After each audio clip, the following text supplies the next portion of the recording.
Chapter 14. One Sabbath, when Jesus went to eat in the house of a prominent Pharisee, he was being carefully watched. There in front of him was a man suffering from dropsy. Jesus asked the Pharisees and experts in the law, "Is it lawful to heal on the Sabbath or not?" but they remained silent. So taking hold of the man, he healed him and sent him away. Then he asked them, "If one of you has a son or an ox that falls into a well on the Sabbath day, will you not immediately pull him out?" and they had nothing to say. When he noticed how the guests picked the places of honor at the table, he told them this parable.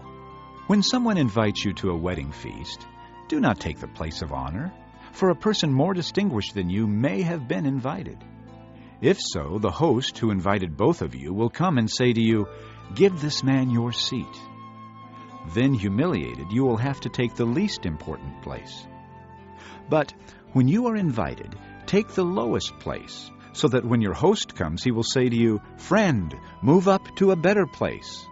Then you will be honored in the presence of all your fellow guests. For everyone who exalts himself will be humbled, and he who humbles himself will be exalted." Then Jesus said to his host, "When you give a luncheon or dinner, do not invite your friends, your brothers or relatives, or your rich neighbors. If you do, they may invite you back, and so you will be repaid. But when you give a banquet, invite the poor, the crippled, the lame, the blind, and you will be blessed. Although they cannot repay you, you will be repaid at the resurrection of the righteous."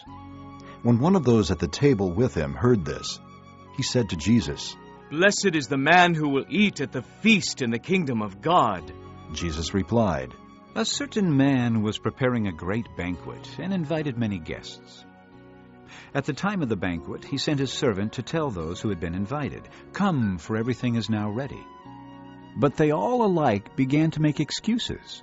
The first said, 'I have just bought a field and I must go and see it. Please excuse me.'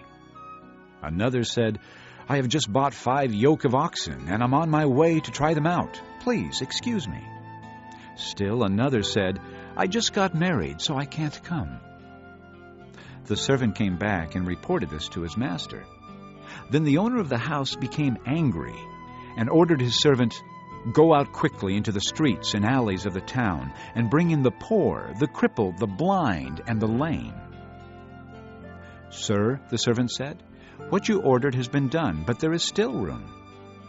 Then the master told his servant, 'Go out to the roads and country lanes and make them come in, so that my house will be full.' I tell you, not one of those men who were invited will get a taste of my banquet."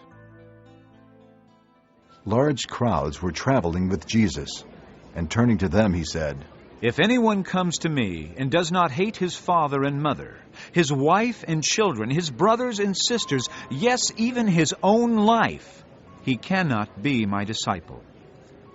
And anyone who does not carry his cross and follow me cannot be my disciple. Suppose one of you wants to build a tower. Will he not first sit down and estimate the cost to see if he has enough money to complete it? For if he lays the foundation and is not able to finish it, everyone who sees it will ridicule him, saying, 'This fellow began to build and was not able to finish.' Or suppose a king is about to go to war against another king. Will he not first sit down and consider whether he is able with 10,000 men to oppose the one coming against him with 20,000? If he is not able, he will send a delegation while the other is still a long way off and will ask for terms of peace. In the same way, any of you who does not give up everything he has cannot be my disciple. Salt is good, but if it loses its saltiness, how can it be made salty again? It is fit neither for the soil nor for the manure pile. It is thrown out. He who has ears to hear, let him hear."